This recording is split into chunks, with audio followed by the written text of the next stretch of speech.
বকখালির Henry island থেকে বেরিয়ে এসে আমরা পৌঁছলাম এডওয়ার্ড ক্লার্কের জেটি ঘাটে। এই জেটি ঘাট থেকে আমরা বোট ধরলাম। এবার আমাদের গন্তব্য হলো জম্বুদ্বীপের উদ্দেশ্যে।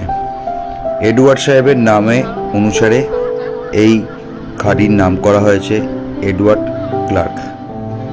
আমরা দুজনে বোটের সামনের পোর্শনে বসার জায়গা পেয়েছিলাম, তার জন্য আমাদের ফটো এবং ভিডিও তুলতে খুব সুবিধা হচ্ছিল। আর এই এডওয়ার্ড ক্লার্ক খাড়ির এই ডান সাইডটা, মানে আমরা যেরকম বসে আছি তার ঠিক ডান দিকটা রয়েছে ম্যানগ্রোভের অরণ্য, আর এই বাম সাইডে রয়েছে হলো সমস্ত মাছ ধরার নৌকোগুলো। এই যা দেখা যাচ্ছে এগুলো সব মাছ ধরার নৌকো। এরা এই খাড়ির মধ্যে দিয়ে গিয়ে বঙ্গোপসাগরে পড়ে, তারপর বঙ্গোপসাগরে এরা মাছ ধরে। ছোট বড় বিভিন্ন ধরনের ট্রলার এখানে রাখা থাকে। এই এডওয়ার্ড ক্লার্কে বাস